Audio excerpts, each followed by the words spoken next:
Bonjour à toutes et à tous et bienvenue sur cette nouvelle session de l'Académie InVivox. Nous avons aujourd'hui l'immense plaisir de recevoir Aude Niadanu, qui est la fondatrice de la société L'Hôpital, qui est une agence spécialisée dans l'innovation en santé. Aude sera accompagnée de Benoît. Benoît est spécialiste de la prévention en santé et également un enseignant en activité physique adaptée. On va se donner, comme d'habitude, quelques petites minutes pour laisser rentrer tous les participants et on va ensuite passer le micro à Catherine Oluet qui va avoir l'immense responsabilité d'animer cette session de l'Académie. Alors, pour se lancer dans cette académie, je ne résiste pas au plaisir de fêter un premier anniversaire, puisque cette académie a aujourd'hui 2 ans, et cette académie fête aujourd'hui son 20 millième inscrit dans cette session.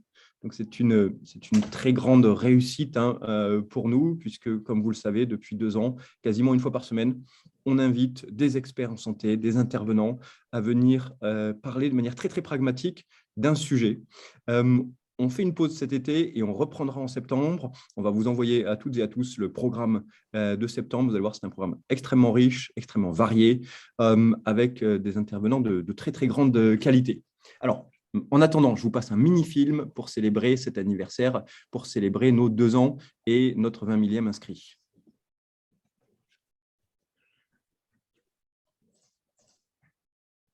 InVivox tombe les masques et se propose de partager avec les professionnels de santé, avec les industriels de la santé, son expertise du digital dans le monde de la santé.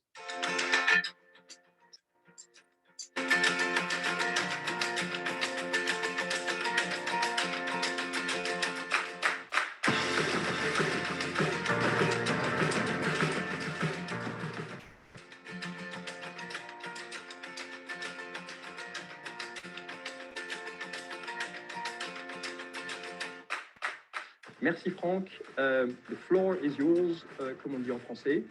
Excusez-moi l'expression, mais autant pisser dans un violon. Je vous propose de prolonger le plaisir en flashant ce QR code. Alors attendez, on a une petite surprise, je me fais virer d'une salle.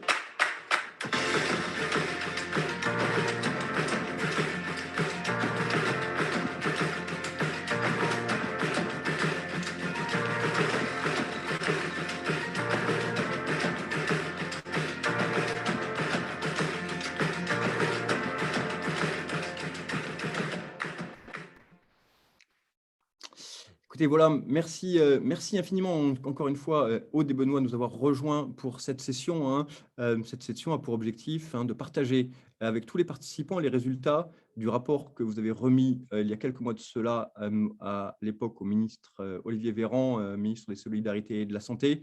Le rapport s'intitule « Pour une culture de la promotion de la santé chez les jeunes en France » et c'est Catherine Oluet qui va vous interroger. Alors, pour lancer les débats, je pense que vous ne l'avez pas raté, mais vous avez pu voir que le nom du ministère de la Santé a évolué très, très récemment, puisqu'on parlait auparavant du ministère des Solidarités et de la Santé. Aujourd'hui, ce ministère se dénomme le ministère de la Santé et de la prévention depuis il y a seulement quelques semaines. Alors évidemment, la solidarité n'a pas disparu, mais la prévention est apparue et elle tombe évidemment à point nommé. Et alors, attention, Aude, un des derniers invités sur l'Académie InVivox était Roland Lescure, qui est venu nous parler d'autonomie sanitaire. Depuis, il est devenu ministre. Et franchement, s'il y a un moment, on doit nommer une ministre pour assurer la prévention de la population en France, je pense que tu seras à point nommé la personne la plus à même de faire tout ça. Voilà.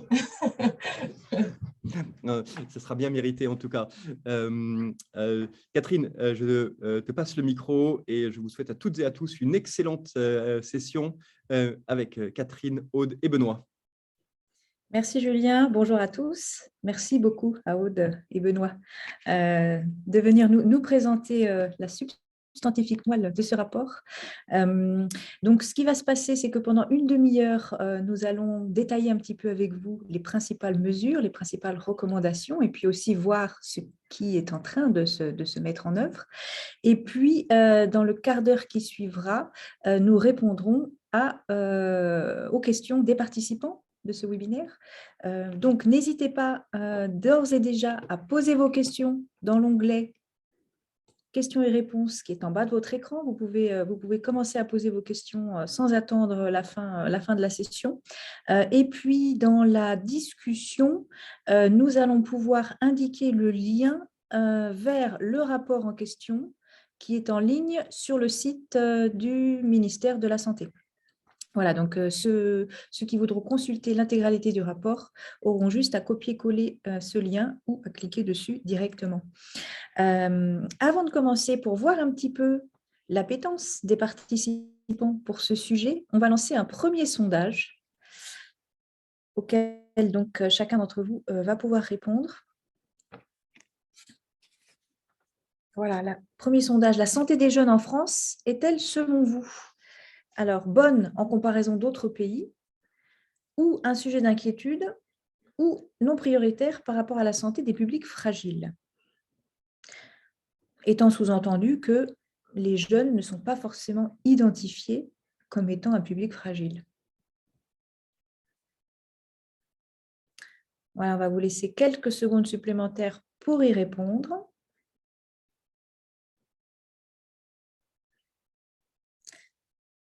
Et les résultats du sondage vont s'afficher maintenant.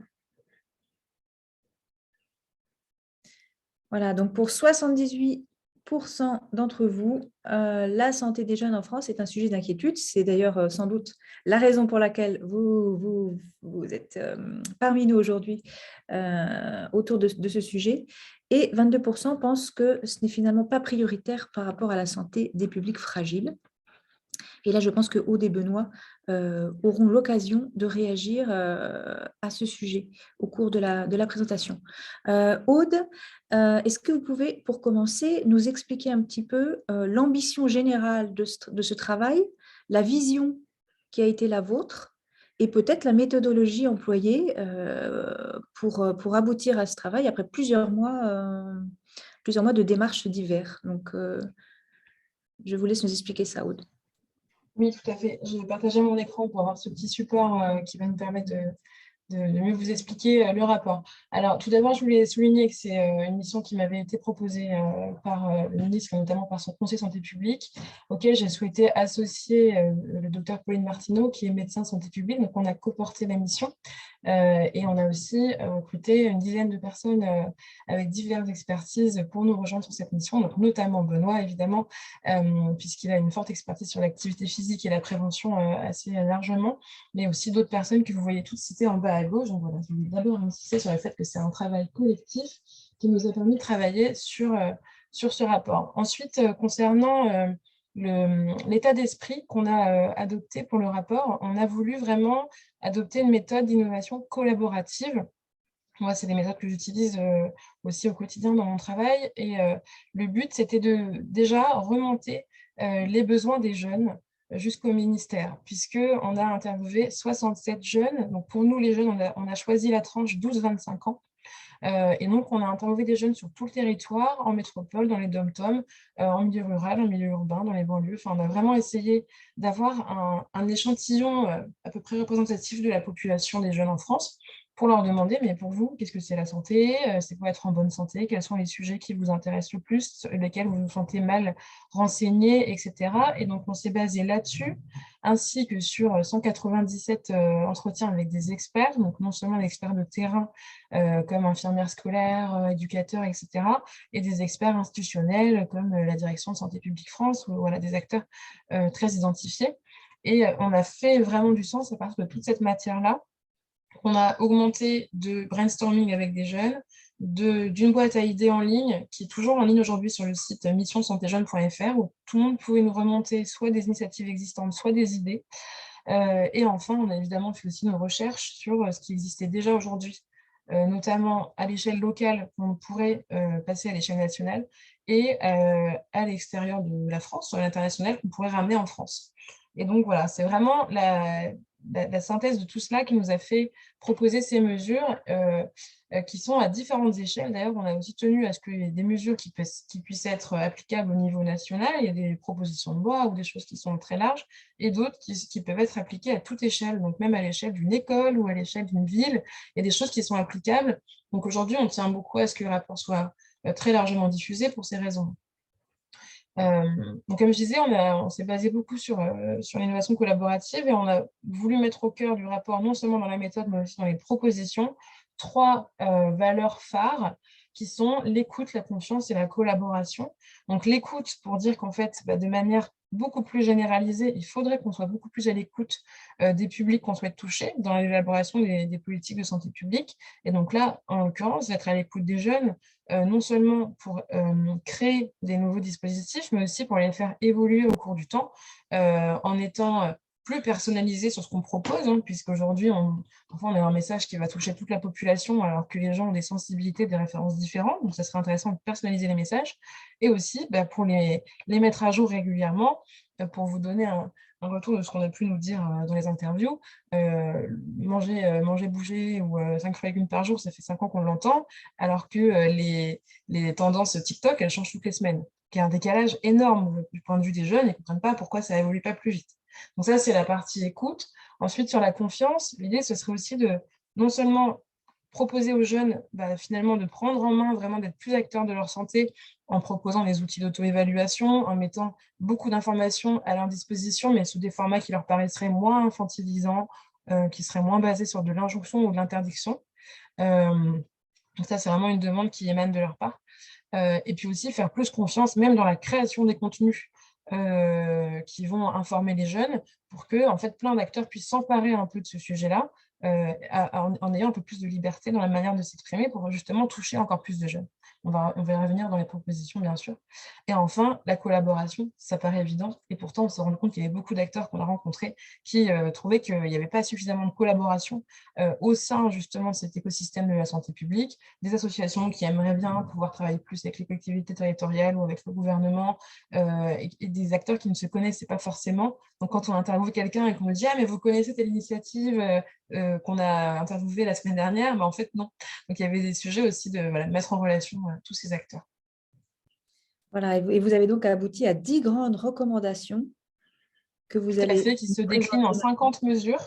Ces 50 mesures, comme je disais, elles sont à plein d'échelles différentes et on n'a pas cherché ni à être exhaustif, ni forcément à vouloir faire des choses qui soient en cohérence parfaite. On a vraiment remonté beaucoup d'idées qui avaient été proposées par les gens qu'on a interviewés ou en brainstormant nous au sein de l'équipe par rapport aux besoins qu'on nous a exprimés.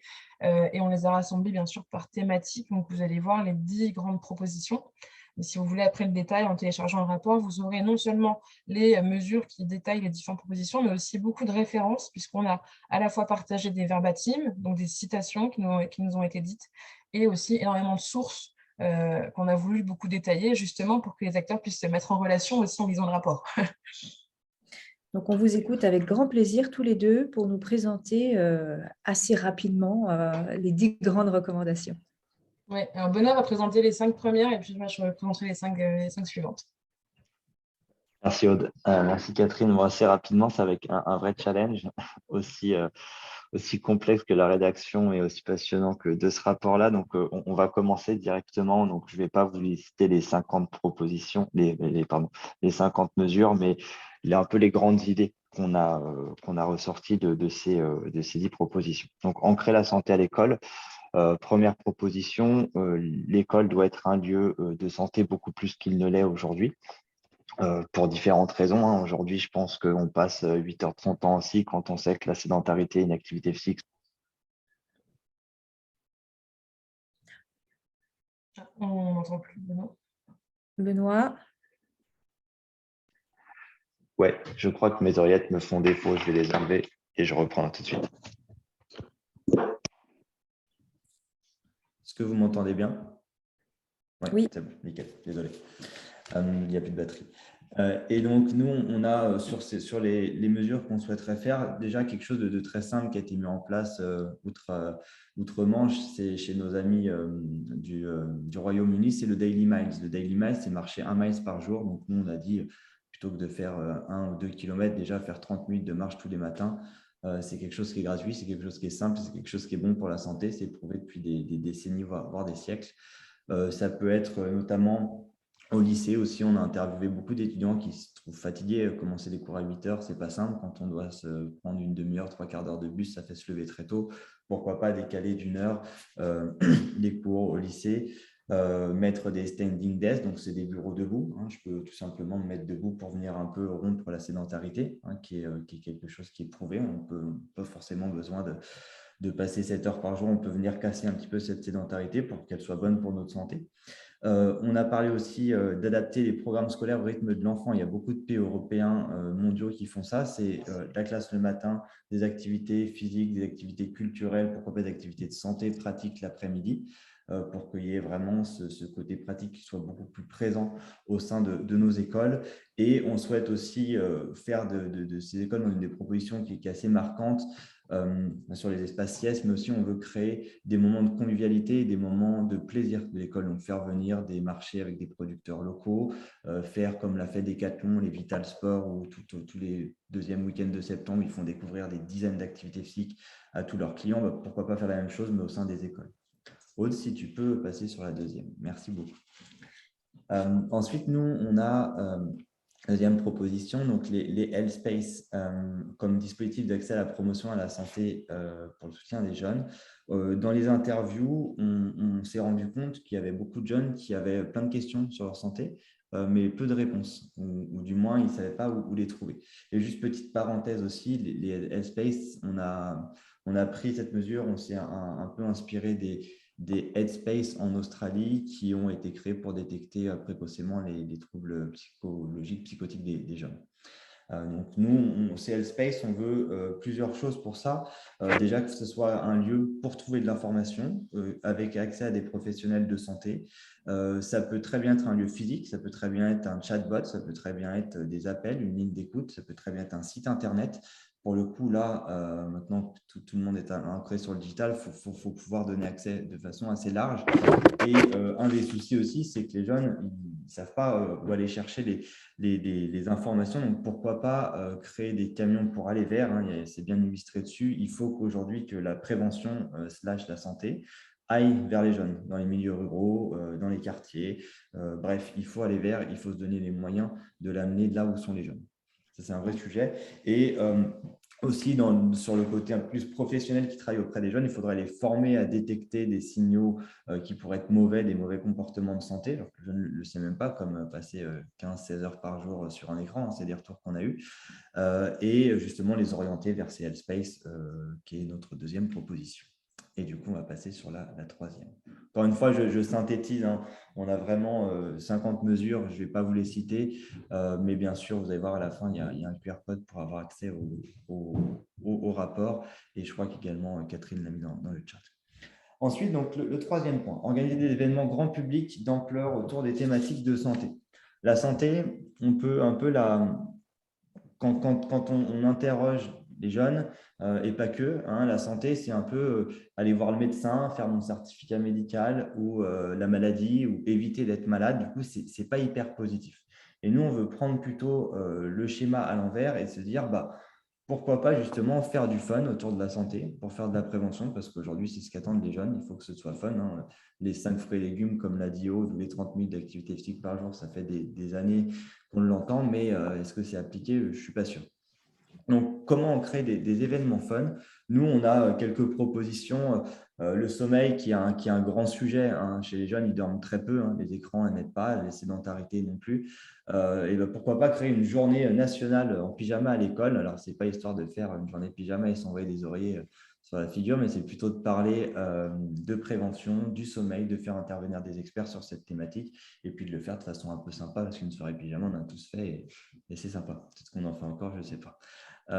Et ensuite, on a eu aussi pas mal de retours sur c'est super de vouloir créer des événements, c'est engageant, c'est top. Par contre, il faut créer de la récurrence. Les jeunes nous ont dit, si vous voulez qu'on vienne, si vous voulez qu'on soit touché, il faut qu'on se soit attendu. Donc, il faut créer une récurrence. Je vais donner des exemples qui sont très simples, que tout le monde connaît. C'est Dry January, hein, le mois sans alcool au mois de janvier. C'est le mois sans tabac, je crois que c'est en novembre. Et pourquoi pas créer des festivals autour de la santé, donc pratico-pratique, où les jeunes pourraient échanger, poser leurs questions, encore une fois, hein, le Aller Vert. Le Solidays le fait plutôt bien, hein, avec des têtes d'affiche, c'était quoi, il y a 2 semaines à Paris, des têtes d'affiche qui viennent chanter au profit d'une bonne cause, la lutte contre le sida. On pourrait faire la même chose sur la santé des jeunes. Et le dernier point aussi, plutôt mon côté activité physique, enseignant d'activité physique adaptée, on parle du mois de l'activité physique là, qui devrait être en septembre. On en a entendu parler, là, je ne sais pas trop où ça en est. Et ben, pourquoi pas, on a maintenant aujourd'hui des applications comme WeWard, comme Tiplin qui lancent des challenges connectés de grande ampleur et qui ont un impact sur leur santé, c'est-à-dire je bouge, je marche, je gagne, j'ai des récompenses et je bouge plus à la fin. Et pourquoi pas associer ce mois de l'activité physique avec un challenge ou des quiz pour venir alimenter le challenge, pour faire gagner des points bonus, etc. Bref, il faut être innovant, il faut récompenser et il faut utiliser le digital puisque c'est quelque chose qui est ancré dans la main des jeunes. Merci Aude. La littératie en santé. Alors, ça, comment on la développe? Déjà, qu'est-ce que c'est? Moi, j'ai pris la définition pour le coup de Santé publique France. J'ai fait facile, mais la littératie en santé, c'est quoi? C'est l'aptitude et la motivation à accéder, comprendre, évaluer et utiliser l'information pour sa santé. Nous, il y a beaucoup de jeunes interviewés qui, encore une fois, nous disent manquer d'informations sur leur santé, mais ils ont envie d'être les décideurs, de prendre les décisions pour changer de comportement alimentaire, pour bouger plus, pour faire attention aux addictions, quelles qu'elles soient. Et donc, nous, ce qu'on propose dans cette 4e proposition, c'est de pouvoir faire des temps d'éducation à la santé dans la scolarité des jeunes. Et on aimerait que ce soit plutôt animé par des intervenants extérieurs, pas par les professeurs qui voient au quotidien, ce soit vraiment des experts qui viennent animer, que ce soit intégré dans le quotidien, 1 fois, 2 fois par mois. Ça reste à voir. On sait que les emplois du temps sont chargés, surtout ce que j'ai dit dans la première proposition, c'est de les réduire pour faire du pratique l'après-midi. Pourquoi pas le faire sur ces temps-là? Et comme je viens de le dire, il faut que ce soit pratico-pratique. Il ne faut pas que ce soit de la théorie. Il faut leur faire vivre la santé, hein, qui est vraiment un pilier phare que nous, on souhaite passer via ce rapport.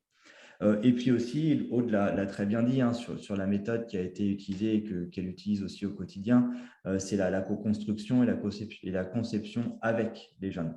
Et pourquoi pas leur dire, aujourd'hui, c'est quoi vos besoins, c'est quoi les questions que vous souhaitez poser, puis dans les premiers ateliers qu'on lancerait à l'échelle nationale, c'est de se dire, le grand sujet, c'est le sommeil, c'est les addictions, c'est est-ce que je mange bien, est-ce que je bouge assez, bref, on sait encore peu aujourd'hui, et justement de partir de ces besoins, de leurs idées pour co-construire et du coup les intéresser. C'est en faisant avec qu'on arrivera à avancer.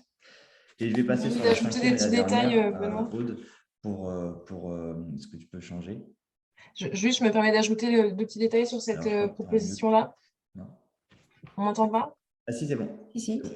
Ok, j'ajoute 2 petites infos quand même importantes sur cette proposition-là.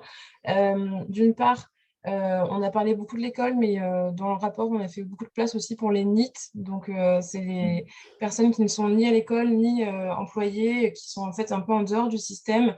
Et donc, évidemment, on ne va pas réserver les enseignements uniquement aux personnes qui sont déjà bien accompagnés. On veut aussi qu'ils puissent toucher les autres acteurs. Donc, on a aussi réfléchi à justement utiliser l'Aller Vert, les camions dont on parlait tout à l'heure, à s'appuyer aussi sur d'autres lieux d'éducation populaire ou d'autres acteurs qui pourraient aussi développer la littératie des jeunes en santé, et tous les jeunes, et pas seulement ceux qui vont à l'école. Et l'autre point que je voulais souligner, c'est que sur les intervenants, il y a évidemment un lien à faire avec le SNU. Voilà, c'est 2 petites remarques, mais on va passer vite à la suivante, puis on pourra encore développer pendant les questions-réponses. Et très bonne remarque. Del le connaît par cœur lui aussi. Oui. Et le 5e point, et après moi je donnerai la parole sur les 5 dernières à Aude, c'est accompagner la parentalité. Alors qu'est-ce que c'est accompagner la parentalité? Là, on a aussi interviewé, Aude l'a dit, hein, quasiment 70 jeunes. On a aussi interviewé pas loin de centaines d'experts, hein, tout métier confondu. Et ces experts nous disent que les comportements de santé, bien sûr, ça s'acquiert le plus jeune possible. Donc, ça peut être des bons comme des mauvais. Et puis après, on sait tous que changer ses comportements, c'est long, c'est très long. Et donc, autant essayer de passer les messages dès le plus jeune âge. Et pour ça, on souhaiterait nous permettre aux parents, quels qu'ils soient, de pouvoir avoir accès à ces recommandations. Alors, encore une fois, pas les 5 fruits et légumes, trouver des choses un peu plus sympas, un peu plus ludiques à faire passer, utiliser le marketing social pour que la prévention soit intégrée dans le quotidien des parents et du coup des enfants. Et pour ça, on souhaiterait traduire, mettre en place, quelle que soit la langue et le niveau. Là, on parle de la France, mais quel que soit le niveau de français des gens, il faut que les gens puissent avoir accès dans leur langue à des contenus, ça peut être des podcasts, des affiches, des bandes dessinées, des vidéos, plutôt éviter les articles. Aujourd'hui, on ne lit plus ou très peu. Donc, il faut que ce soit des modèles, des pubs sur les réseaux sociaux. On en a beaucoup parlé aussi. Aujourd'hui, ils sont plusieurs heures par jour sur les réseaux sociaux.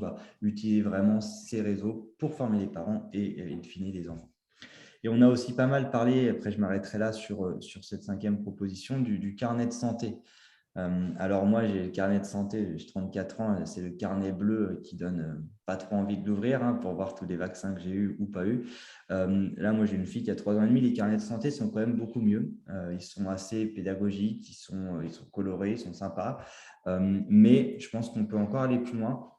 Et on souhaiterait, nous, que ces carnets de santé soient beaucoup plus interactifs, qu'il y ait des messages qui soient passés et pas seulement sur la santé. On a beaucoup parlé de prévention de santé, mais il y a aussi tout ce qui est comportement psychosocial autour de l'estime de soi, de la gestion de ses émotions, de la gestion des conflits qu'on rencontre quand on est jeune et qu'on grandit vers l'âge adulte.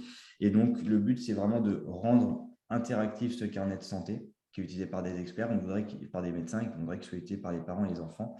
Et encore une fois, qu'on puisse faire avec ces enfants, qui est vraiment une recommandation forte et centrale de ce rapport. Moi, j'en ai terminé pour les 5 premières propositions. Aude, je te jette la balle. Ouais, merci Benoît. J'ajoute un petit détail sur la partie parentalité. Il y a une des mesures qui me tient à cœur, donc je voulais la souligner aussi, qui est de créer des outils d'évaluation, de médiation pour permettre aux parents de repérer les difficultés de leurs enfants et leur venir en aide, notamment parce que des parents d'adolescence, ça peut être compliqué de communiquer avec leurs enfants. Et c'est à l'adolescence qu'il y a un certain nombre de troubles qui se développent, qui doivent être détectés très tôt, donc, comme les troubles du comportement alimentaire, l'anxiété, la dépression, tout ce qui va être autour du harcèlement scolaire, du harcèlement sexuel, qui sont des choses que souvent les jeunes vivent et que les parents n'ont absolument pas n'ont absolument pas connaissance. Et donc voilà, c'est développer des outils pour permettre aux parents de trouver des moyens d'aborder les sujets, de savoir aussi évaluer un peu la situation. On a interviewé la sœur d'une jeune fille qui s'est suicidée et qui nous a dit, je cite, on pense que quelques moqueries, ça fait partie de la vie et ce n'est pas grave. Moi, je pensais vraiment ça, alors que ma sœur était en train de vivre un calvaire. Voilà, c'est des choses qui sont très difficiles de savoir quand on se dit je suis chahutée, on m'embête. Ça veut dire quoi? Est-ce que c'est du harcèlement? Est-ce que c'est grave? Donc voilà, donner des outils aussi pour permettre cette médiation et cette évaluation un peu plus objective de la situation et bien sûr les ressources pour savoir comment réagir, quels sont les dispositifs d'accompagnement qui existent et pouvoir avoir des ressources plus visibles, parce qu'il y a des choses qui existent mais qui sont assez méconnues. Donc, sur la proposition suivante, on a parlé beaucoup d'informer les jeunes. Évidemment, il y a des sources d'information qui existent. On en a repéré plein en faisant cette étude, notamment Santé publique France crée un certain nombre de sites internet qui sont très fournis. Mais malheureusement, les sources qui existent et qui sont fiables sont peu attractives pour les jeunes. Et inversement, il y a des sources qui sont attractives et qui ne sont pas fiables, des fake news. Et donc, il y a vraiment un sujet de réussir à rendre les sources fiables plus attractives et les sources attractives plus fiables. Donc là, c'est vraiment plutôt un sujet autour justement du marketing. On en parlait un peu, utiliser les stratégies de marketing digital pour que les campagnes d'information qui sont portées par les acteurs publics gagnent en impact. Mais c'est aussi, on parlait tout à l'heure de confiance, encourager la création de contenus qui soient fiables, positifs, encourageants et originaux par le grand public. Donc aujourd'hui, il y a des youtubeurs, il y a des podcasteurs, il y a des créateurs de contenu qui font énormément de vulgarisation d'informations scientifiques. On aimerait qu'ils puissent être encore plus encouragés. On crée peut-être des subventions sur le modèle du CNC ou ce genre d'outils qui permettraient à ces personnes-là de postuler pour non seulement avoir un soutien financier, mais aussi avoir un label et qu'on puisse en fait labelliser des sources d'informations en santé qui touchent plus facilement les jeunes. Et puis inversement, proposer aussi aux acteurs qui sont aujourd'hui qui ont de l'influence, de s'emparer des informations qu'on pourrait mettre à disposition justement de ces créateurs de contenu pour les rendre plus intelligibles et de manière vraiment personnalisée. Parce qu'aujourd'hui, il arrive que le gouvernement travaille avec des influenceurs en leur donnant un message déjà très cadré à partager avec leur communauté. Et en fait, ça ne fonctionne pas très bien parce que ça se voit. Et puis, généralement, c'est des influenceurs qui ont beaucoup, beaucoup, beaucoup de followers. Et c'est finalement ceux qui ont le moins d'influence. Dans le sens où le passage à l'action, la conviction par un follower, elle est plus forte quand on est sur des communautés plus petites où on arrive mieux à s'identifier à la personne. Donc voilà, il y a des sujets autour de développer beaucoup plus ces sources d'informations attractives et fiables en s'appuyant aussi sur des dispositifs un peu plus participatifs finalement pour que d'autres acteurs participent à la création de contenu et parmi eux, bien sûr, des jeunes qui porteraient leur propre voix et qui pourraient aussi faire de la prévention par les pairs, parce qu'on sait que ça a aussi beaucoup d'impact. Ensuite, on a fait une proposition complète qui s'intéresse à l'impact des réseaux sociaux sur la santé mentale des jeunes, puisque dans les entretiens avec les jeunes, on a vraiment eu un certain nombre de retours qui étaient très inquiétants. Donc, un des retours que je partage souvent, parce que ça nous a vraiment choqués, c'est que plusieurs personnes nous ont dit mettre un réveil toutes les 2 heures pour vérifier les notifications de leur téléphone. Et plusieurs personnes m'ont dit, ce n'était pas un cas isolé, donc c'est quelque chose qui nous a beaucoup surpris. Il y a vraiment non seulement une addiction, mais une inquiétude aussi par rapport aux commentaires qu'on peut recevoir, voilà, est-ce qu'on est validé sur les réseaux sociaux dans une période où on est très fragile psychologiquement. Et il y a aussi évidemment un impact très fort sur tout ce qui va être image du corps et troubles du comportement alimentaire. Pour vous citer une jeune fille de 17 ans qui nous a dit « Toutes ces filles magnifiques sur Instagram, je les admire, mais elles me font me sentir moche, grosse et nulle. » Ça, c'est des choses qui ont été vérifiées aussi par des études. On s'est beaucoup appuyé sur une étude, notamment de la NHS, qui a étudié l'impact des réseaux sociaux sur la santé mentale et qui va vraiment dans le sens de ces témoignages-là. Donc, on a proposé... Pardon, je vais rester sur la slide, si j'y arrive. Voilà. On a proposé déjà tout simplement d'avoir des messages qui vont encourager l'arrêt du réseau social lorsque l'utilisation atteint un certain seuil, puisque les jeunes nous ont dit « Oui, moi j'ai une appli qui me dit combien de temps je passe sur mon téléphone. » Donc, ils regardent cette appli, ils vont dire « Moi, je passe 4 heures par jour, moi, je passe 8 heures par jour. » Mais ils n'ont aucune idée de ce qui serait une bonne durée. Ils n'ont pas de référentiel, en fait. Donc, de pouvoir proposer tout simplement des petits pop-up qui disent « Tiens, tu as atteint un niveau qui pourrait avoir des conséquences délétères. » Et on te conseille de t'arrêter sans forcément tout bloquer, puisque le but, ce n'est pas non plus d'être sur de l'injonction ou de l'infantilisation. Ça serait déjà une première étape. Et puis, un autre point que je cite, et puis je ne pourrais pas tout détailler, mais ce serait de créer une charte des créateurs de contenu bienveillants pour inciter en fait, les créateurs de contenu à se positionner sur un certain nombre d'actions ou de choses qu'ils arrêteront de faire pour être certains d'éviter d'avoir un impact négatif sur les jeunes. Donc, par exemple, de s'engager à toujours signaler quand les photos sont retouchées ou voilà, de s'engager aussi à proposer des contenus qui ne vont pas provoquer des comportements négatifs pour la santé. Donc, de limiter aussi des contenus qui vont influencer sur les addictions ou qui vont promouvoir de la junk food ou ce genre de choses. Ensuite, on a proposé de créer un pass bien-être pour tous les jeunes Français. Alors évidemment, il ne faut pas l'appeler le pass bien-être, puisque pass, ça renvoie beaucoup à quelque chose dont on a beaucoup parlé ces dernières années et qui peut être rebutant pour certaines personnes. Donc, nous, comme on est beaucoup sur le participatif, on recommande dans le rapport de faire un brainstorming avec des jeunes pour choisir un nom adapté. Mais toujours est-il que le principe de ce pass bien-être, ce serait inspiré bien sûr de passes qui existent déjà dans différentes régions, inspiré du pass culture et aussi inspiré d'un dispositif qui s'appelle Tu me play, qui est aujourd'hui une start-up d'État qui fonctionne un peu sous ce modèle-là, mais qui est très axé sur la santé sexuelle. Le but, en fait, c'est à la fois d'aller recueillir de l'information pour savoir aujourd'hui où en sont les jeunes et avoir un observatoire de la littératie en santé des jeunes en leur faisant remplir au moment de l'inscription des questionnaires d'autodiagnostic.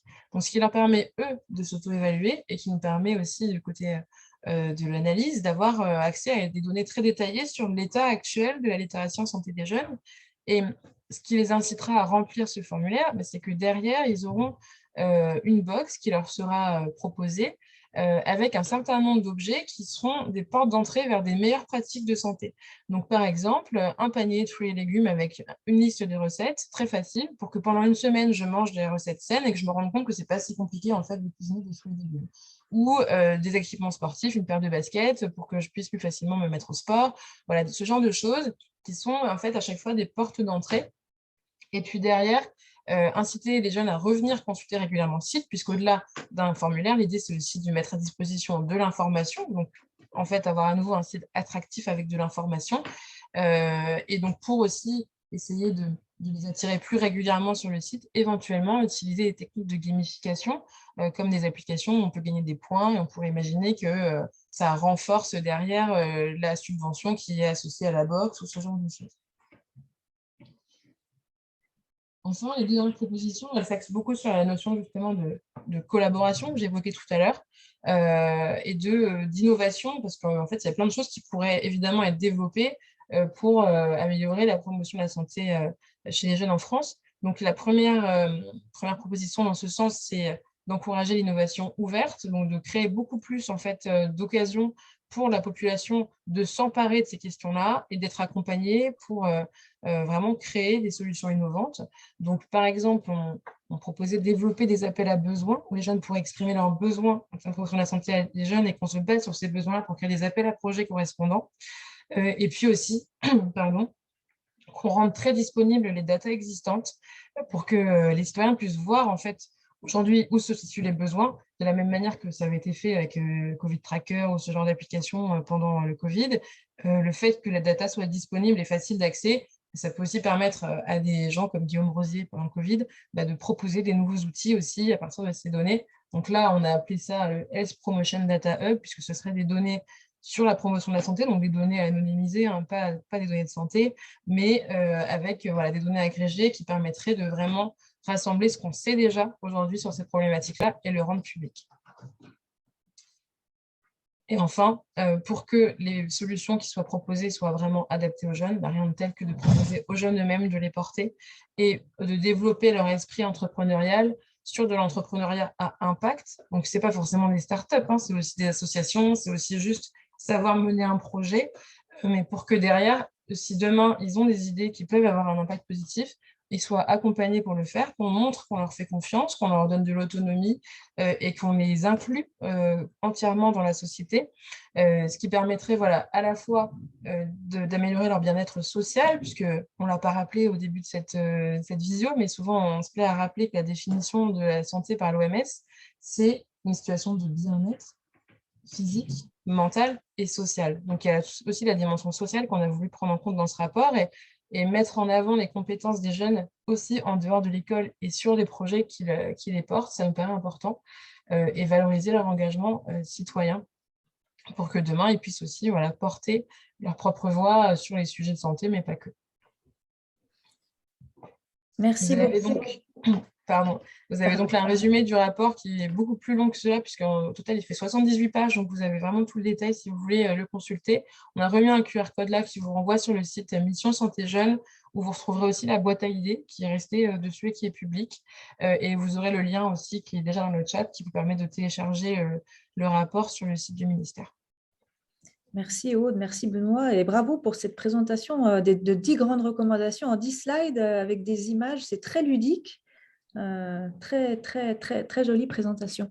Avant de poursuivre nos échanges, on va vous proposer un deuxième sondage qui rebondit sur au moins 2 des recommandations par rapport aux sources d'information et aux réseaux sociaux. Donc, deuxième sondage pour nos participants aujourd'hui. Internet et les réseaux sociaux, de votre point de vue, sont néfastes à la santé des jeunes ou bien sont utiles pour la santé des jeunes ou sont un sujet secondaire peu en rapport avec la santé des jeunes finalement?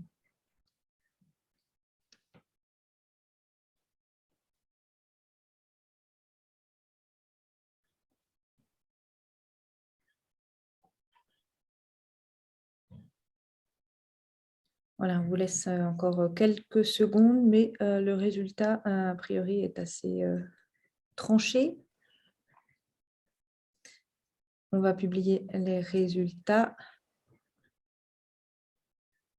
Voilà, donc pour 69% d'entre vous, Internet et les réseaux sociaux sont néfastes à la santé des jeunes. Bon. Et pourtant, ils vivent toute leur journée, voire toute leur nuit dans cet univers-là. Et on pourrait faire, pardon, je me permets, mais on pourrait faire d'Internet un levier, parce que c'est justement un espace où il y a énormément de personnes qui se connectent, où il y a énormément d'espace pour s'exprimer. Et il y a des personnes en plus qui s'en servent comme d'un levier pour faire de la communication positive en santé. Et je pense que c'est aussi un des rôles du gouvernement d'encourager cette utilisation positive d'Internet et des réseaux sociaux, et pas juste diaboliser les outils que de toute façon sont incontournables aujourd'hui. Encore faut-il, ouais, tout dépend de leur utilisation, comme vous dites. Par rapport à toutes les mesures que vous avez présentées, certaines, plusieurs même, sont en bonne voie de mise en œuvre. Notamment, et là peut-être que c'est Benoît qui peut nous éclairer, nous avons vu récemment dans un plan de prévention présenté par le président de la République que les 30 minutes d'exercice par jour à l'école, c'était pour bientôt. Oui, c'est pour bientôt. Bah, c'est dans le plan de prévention, donc c'est pour maintenant, du moins la rentrée de septembre. Alors là, pour l'instant, c'est pas obligatoire. Vous savez, faut y aller doucement en France sur les cultures et les notions de prévention. Donc pour l'instant, c'est pas obligatoire, mais l'avantage qu'on a en France, c'est qu'en 2024, il va se passer quelque chose d'assez important. On va accueillir les JO, et pas seulement à Paris. Il y a des épreuves qui vont se passer un peu partout en France. Et dans le cadre des JO, il y a une direction qui s'appelle la direction Héritage et qui a pour seul et unique but de lutter contre la sédentarité. Alors, bien sûr, on peut dire qu'il y a plein d'autres déterminants de santé. Bref, la sédentarité en est en France. Et les 30 minutes d'activité physique, donc en référence au Daily Miles, qui est la première chose que vous avez présentée tout à l'heure, seront obligatoires à partir de 2024, au moins dans les écoles primaires. Donc, c'est une grande avancée qui ne coûte pas d'argent et qui n'est pas si compliqué à mettre en place que faire marcher des jeunes. Il n'y a pas non plus besoin de formation d'être enseignant en activité physique adaptée aux profs de sport. Et on est ravis que cette recommandation ait été retenue et obligatoire dans un peu moins de 2 ans, du coup, maintenant. Une autre recommandation peut-être concernant la boxe dont vous avez parlé tout à l'heure. Il y a une mise en œuvre effective de cette boxe. Qu'est-ce que vous pouvez nous en dire? Alors, oui, il y a une mise en œuvre effective. Il y a plusieurs articles qui montrent que des gens sont un peu sciés de cette box. Ça existait déjà même avant notre recommandation, c'est cette box santé bien-être. Et après, il y a même des acteurs privés. Aujourd'hui, on ne peut pas citer de nom, mais il y a des acteurs privés qui vont s'emparer de ce sujet-là, qui sont experts dans la prévention, experts dans la santé, et qui souhaitent justement déployer cette box dans des zones rurales, dans des zones sensibles, des zones prioritaires d'éducation, pour que justement on puisse, via cette box, on est tous contents de recevoir une box comme une sorte de cadeau, et on puisse y retrouver dedans des solutions digitales, comme l'a dit Aude, on ne peut pas faire sans. Il utilise des heures et des heures par jour, donc il faut se servir de ça, mais pas que. Il y aura des objets aussi pour prendre soin de sa santé, qu'elle soit sexuelle, qu'elle soit mentale, que ça parle du sommeil, etc. Donc, il y a des choses qui se passent. Alors, on a rendu le rapport, Aude, il y a quoi? Il y a 10 mois maintenant? Oui, on l'a rendu en octobre, il a été rendu public au mois de mars pour l'anniversaire de la loi sur la démocratie sanitaire. Au mois de mars, donc vous voyez, ça fait quoi? Ça fait 3 mois 4 mois qu'il est rendu public. Il y a déjà des actions qui se mettent en place, il y a déjà des choses qui ont été citées par notre président de la République. Donc, et je pense que, petite parenthèse, je pense que moi, ces actions peuvent aussi être emparées par le secteur privé qui a peut-être aujourd'hui un peu les moyens de financer ce genre d'action. Il faut qu'elles soient évaluées. C'est pour ça qu'il faut qu'il y ait des solutions digitales. C'est plus simple d'évaluer avec le digital, même si on peut le faire avec le présentiel et les objets aussi. Et une fois que ces solutions seront évaluées, qu'on aura prouvé parce qu'on est tous convaincus que ça fonctionne, peut-être qu'elles pourront être portées en région par des ARS avec des financements alloués, déployés par des associations ou des entreprises qui veulent se saisir de ces sujets-là et aller porter le sujet auprès des jeunes et pas que partout en France. Et Aude, on voit par ce dernier exemple que toutes les mesures ne nécessitent pas des projets de loi au niveau national. C'est-à-dire que le rapport ne s'adresse pas exclusivement aux législateurs, finalement. Le public est beaucoup plus large que ça. Oui, oui, tout à fait. Alors, je souligne un point qui est qu'en effet, il y a beaucoup de choses qui existaient déjà, qu'on a mis en valeur dans le rapport. Ce n'est pas uniquement des propositions nouvelles, et il y a des choses qu'on voulait rendre plus visibles, dont les gens peuvent s'inspirer, peuvent copier-coller. Il y a des références pour qu'on puisse se contacter. Et typiquement, sur le pass, on a vu les régions qui proposaient déjà des passes à des jeunes, alors, sur différentes tranches d'âge. Enfin, il y a des choses qui existaient déjà. Et puis, oui, je voulais rebondir sur ce fait qu'on a fait exprès de faire des propositions qui ne soient pas que des propositions de loi ou de choses qui doivent être mises en place au niveau national, mais beaucoup de choses qui peuvent être mises en place au niveau local. Je pense par exemple sur lesquelles on a proposé de faire des ateliers de méditation à l'école. Bah, ça existe déjà par exemple en Bretagne. Il y a des associations qui permettent justement d'expliquer les méthodologies, donner les outils. Bah, si il y a un prof qui nous écoute et qui a envie de le faire, en fait, il peut le faire demain. Il trouve la ressource, il le fait. Il y a des choses qui peuvent être mises en place au niveau d'une mairie, au niveau d'une ville, au niveau d'un département. Voilà, il y a vraiment un peu de tout dans ce rapport et chacun peut y piocher des propositions qui seront applicables à son échelle. Et puis, je voulais aussi souligner une initiative citoyenne qui a été aussi dans le sens de ce rapport-là. On a parlé du festival de santé tout à l'heure. Il y a notamment une citoyenne qui a regroupé tout un groupe autour d'elle pour créer un festival de santé mentale qui s'appelle Facette et avec qui j'ai beaucoup échangé, qui a pu aussi s'appuyer sur nos conclusions. Donc, c'est peut aussi être des citoyens qui s'emparent directement de ces sujets-là et qui proposent des actions qui peuvent s'appuyer sur nos propositions. Et ce que disait Benoît est important aussi sur le fait d'évaluer. Nous, on a proposé des choses, on n'a pas forcément pu les évaluer juste sur l'été dernier, évidemment. Mais voilà, c'est des choses qui peuvent être testées, évaluées avant d'être passées à l'échelle aussi pour vérifier que l'impact qu'on souhaite avoir est bien celui qui se produit. Il nous reste une dizaine de minutes pour vous poser encore quelques questions. Une question sur la façon de communiquer autrement avec les jeunes. Vous avez dit tout à l'heure que la communication un petit peu classique maintenant sur les 5 fruits et légumes par jour, bon, elle n'était pas tellement entendue ou efficace auprès des jeunes. Et vous avez parlé aussi de marketing social. Alors, est-ce que pour mieux communiquer auprès des jeunes, il faut développer des méthodes de marketing social et concrètement, ça donnerait quoi?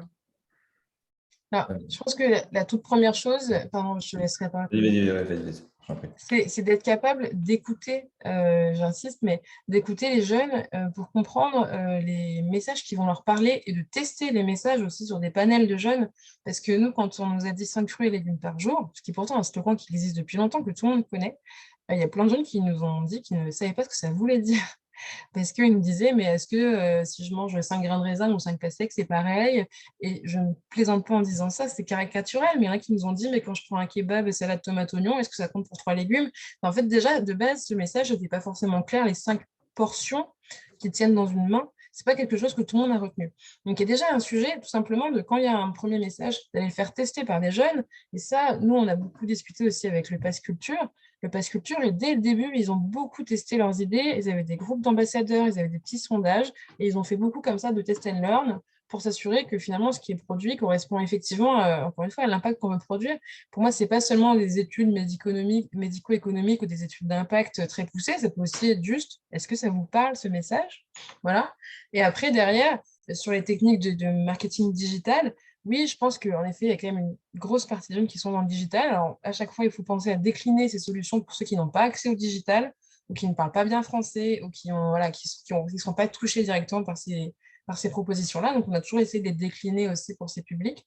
Mais toujours est-il que réussir à exister, en fait, dans l'environnement numérique, ça devient indispensable parce qu'aujourd'hui, comme les jeunes passent beaucoup, beaucoup de temps justement sur Internet, sur les réseaux sociaux, il faut qu'on arrive à trouver une petite place là-dedans et il n'y a pas de secret, il y a des algorithmes, il faut réussir à plaire aux algorithmes pour être visible et je pense que ça devient malheureusement quelque chose d'incontournable.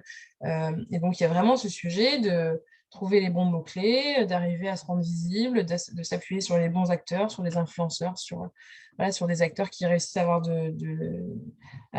de l'audience finalement, je pense, pour relayer ces messages. Benoît, vous voulez ajouter quelque chose? Oui, ça c'est complet pour le coup, mais non, moi, on en a un peu parlé avec l'équipe d'Invivox. Il y a des gens qui savent très très bien communiquer avec les jeunes et c'est en plus quelque chose qui est interdit par les moins de 18 ans, ce sont les paris sportifs. regardez les vidéos, les pubs des paris sportifs où on porte un jeune en haut d'un bâtiment comme s'il était le nouveau Messi. Je parle du Messi du football, hein, c'est ça qui parle. Et pourquoi pas utiliser des compétences, on en a beaucoup échangé avec les membres de l'équipe de la mission Santé Jeune, pourquoi pas utiliser les compétences de ces marketeurs qui sont excellentes, puisqu'ils arrivent à chez jeunes, pour faire passer des messages de santé. Je ne dis pas de les faire passer à travers des pubs de paris sportifs, hein. Ce n'est pas le mot, mais c'est d'utiliser ces compétences-là pour dire comment communiquer efficacement avec les jeunes. Vous arrivez à les toucher, c'est indéniable. Comment on pourrait faire sur des messages de santé, comment on peut retravailler les 5 fruits et légumes par jour, comment on peut retravailler qu'il faut dormir entre 8 et 10 heures quand on a moins de 18 ans. Voilà, tous ces sujets-là que les jeunes ne savent pas. On vient de le dire, Aude, j'aime beaucoup l'exemple du kebab, je ne l'avais pas celui-là. Voilà, comment… À Nanterre, atelier à Nanterre, ils nous ont demandé ça. Donc, il y a justement l'un de nos participants sur la question du comment faire qui demande si il est pertinent de former les pairs éducateurs au sein des écoles et dans le quartier. Est-ce que c'est une réponse aussi pour que la bonne information arrive jusqu'aux jeunes? Tout à fait, nous, on pense que oui, de manière très, très marquée.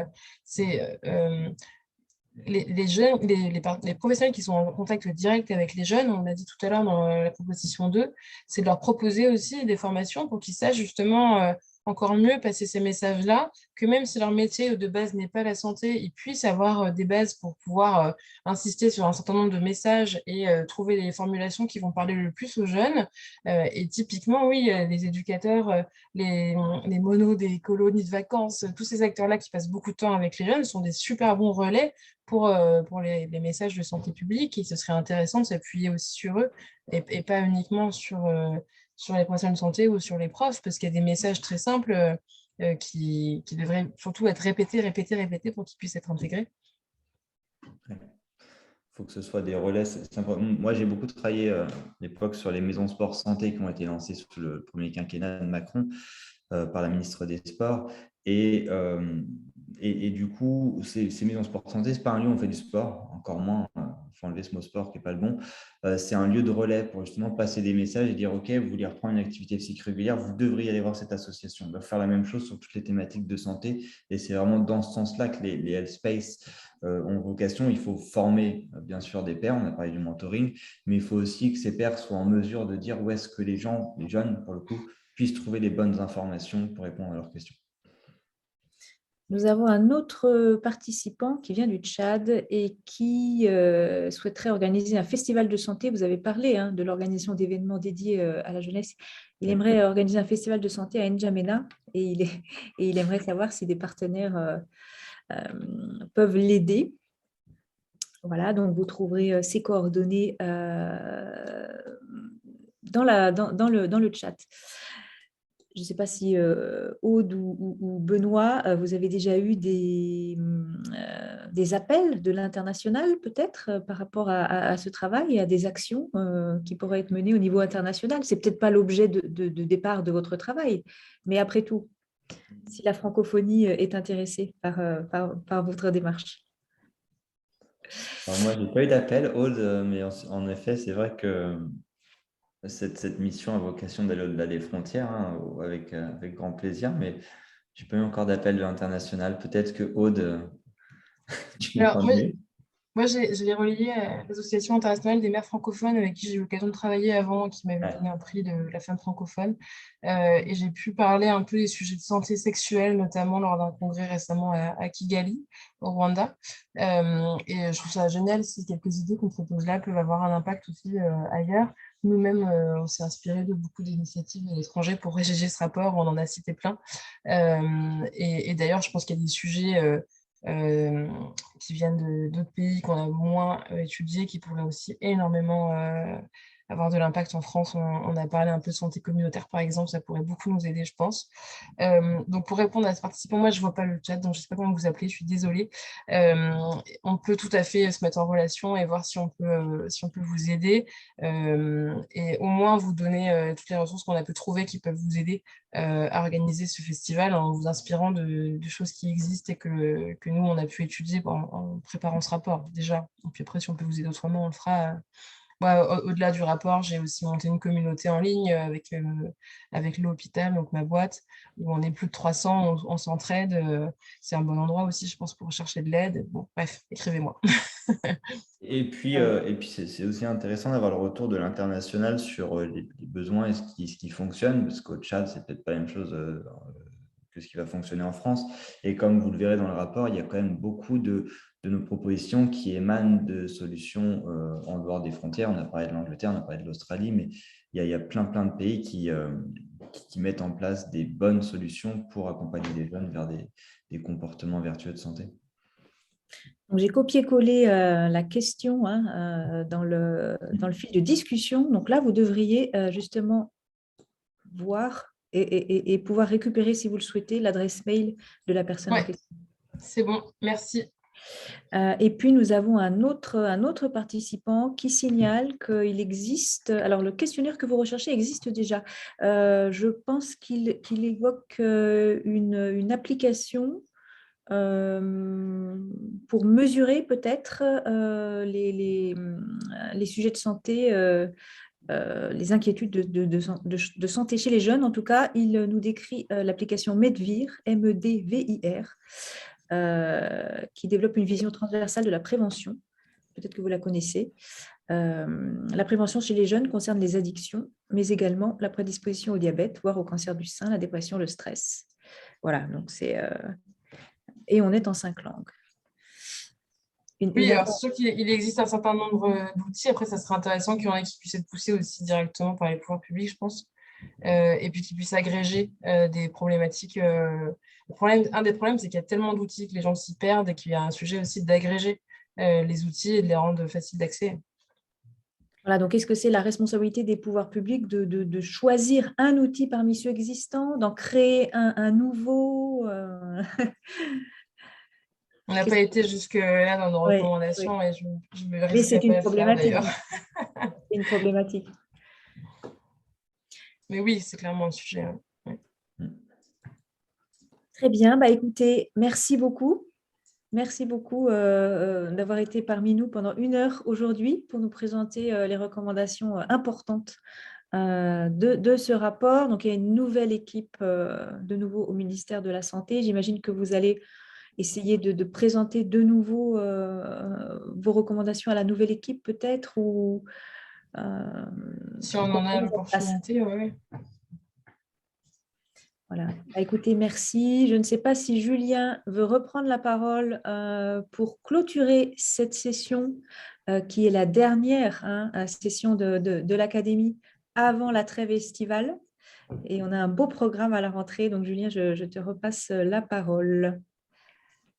Merci infiniment à tous les trois. Merci beaucoup, Aude et Benoît.